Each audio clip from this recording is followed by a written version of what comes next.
C'est l'heure de l'interview d'actualité. Julia, vous recevez ce matin le docteur Alain Toledano, cancérologue. Il est aussi président de l'Institut Raphaël. Bonjour à vous. Bonjour docteur, vous publiez aujourd'hui L'art de soigner aux éditions Humaine Science. Et dans votre livre, vous dites que le temps d'écoute moyen accordé par un médecin à son patient est de 23 secondes. Après, il lui coupe la parole. J'étais très étonnée d'apprendre ça. Donc, comment on gère l'humain dans la médecine quand on ne recueille pas la sensation de son patient ? Effectivement, les patients viennent déposer en consultation des souffrances et on coupe la parole en moyenne au bout de 23 secondes et on prescrit beaucoup de médicaments. Ça veut dire qu'on n'écoute pas l'émotion du patient parce que 23 secondes, c'est rien du tout pour raconter son histoire. Pour exprimer une émotion simple, il faut au moins 90 secondes et ça génère tout de suite une frustration.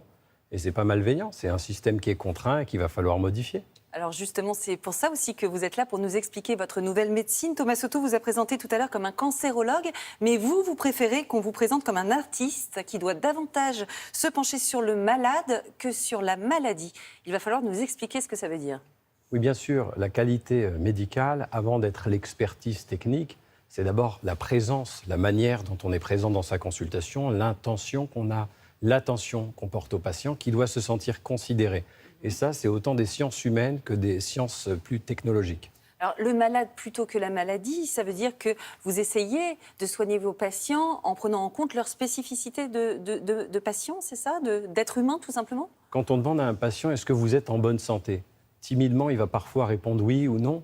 Et en fait, la santé, ce n'est pas l'absence de maladie. La santé, ce n'est pas le silence des organes. La santé, elle se compose de la santé psychologique, la santé émotionnelle, la santé sexuelle, la santé sociale.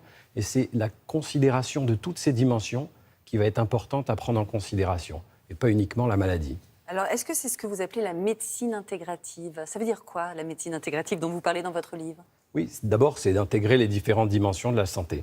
Parce qu'avec le développement des expertises et des savoirs, on a tendance à cloisonner, chacun travaille dans son coin, chacun est expert de quelque chose. Vous voulez dire chaque médecin ? Chaque médecin, chaque scientifique, et c'est très bien parce que ça va nous permettre d'être performants.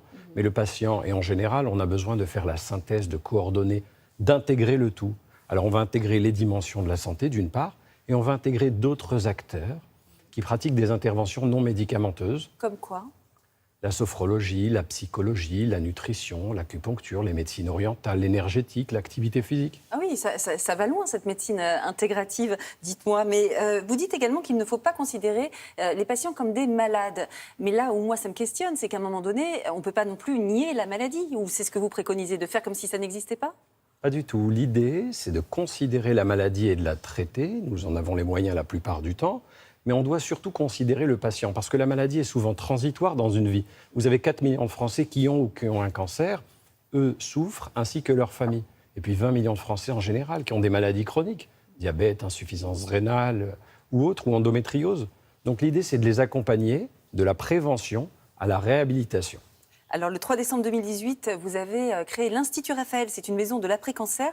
Est-ce que vous pouvez nous rappeler brièvement le principe de cet institut ? Oui, alors Raphaël, c'est l'ange de la guérison. On a décidé avec une équipe de soignants de co-construire avec chaque patient des parcours d'accompagnement qui sont coordonnés et qui vont être orientés vers la nutrition, les émotions, l'activité physique, le bien-être. Toute cette médecine intégrative dont vous nous avez parlé. Exactement. Et on va offrir des soins aux patients qu'on va évaluer pour passer d'une médecine centrée sur la maladie à une médecine centrée sur l'individu et son projet de vie. Et vous avez combien de patients à l'Institut, justement, Raphaël ? Alors, on a offert 50 000 soins évalués en 3 ans et demi à 3 400 nouveaux patients. Et en permanence, on prend en charge 600 patients et on a envie d'augmenter nos capacités et de développer. Alors, combien ça coûte d'être suivi par vos équipes ? En fait, on offre gratuitement les soins pour ne pas qu'il y ait d'exclus, parce que c'est important que chacun, dans sa phase de vie fragile, puisse trouver la solidarité. Vous savez, on a de la chance en France. On a un système solidaire, on a un système accessible, mais c'est vrai qu'on peut rembourser 20 ans un antidépresseur, mais pas encore une séance de psychologue. Exactement. Alors c'est pour ça d'ailleurs que vous proposez cette médecine-là, mais qui vous finance ? Comment vous pouvez accueillir tout ce monde-là sans argent ? Alors on a monté comme une start-up sociale et solidaire, en fait. C'est une entreprise éco-responsable et on a fait appel à la générosité de mécènes. Des particuliers ? Voilà, des entreprises, des particuliers, pour démontrer que le modèle est bénéfique. Et on espère, maintenant qu'on commence à avoir des résultats et une création de valeur, qu'on pourra intégrer ces parcours de santé dans l'accompagnement de tous les patients qui souffrent de maladies chroniques. Ça veut dire de nouveaux instituts Raphaël peut-être, mais la question qui se pose, c'est les pouvoirs publics et votre rapport avec tout ça. Est-ce que vous avez essayé de les convaincre de la pertinence de cette médecine intégrative au sein de l'hôpital public? Vous savez, la santé en France, c'est 260 milliards d'euros. C'est une grande partie de notre richesse. On a 3000 hôpitaux, 1 million d'infirmières et d'aides-soignantes, mais qui ont une crise de sens. Et puis les patients sont souvent mécontents, les médecins sont frustrés, il y a des rigidités d'organisation, des tensions financières. Donc comment on va faire pour pérenniser notre chance et en être content? Mais il va falloir changer de doctrine, arrêter de se focaliser uniquement sur l'investissement dans des structures hospitalières. Nos hôpitaux sont très importants, mais il va falloir penser la prévention, la réhabilitation et surtout une médecine centrée sur l'humain et pas seulement sur la maladie.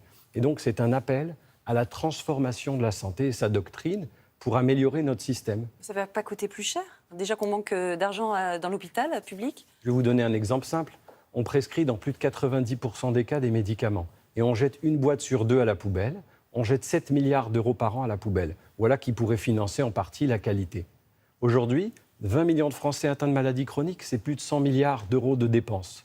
Les accompagner globalement, c'est important parce que 40% des cancers sont évitables. Si on travaille sur l'alcool, le tabac, la sédentarité, le surpoids, 80% des maladies cardiovasculaires sont évitables, mais moins de 3% des budgets alloués à la prévention. On a du chemin. On l'entend avec vous. Merci beaucoup d'avoir été notre invité, Alain Toledano. Je rappelle votre livre, L'art de soigner, aux éditions Humaine Science. Merci. Merci à vous. Merci à vous deux.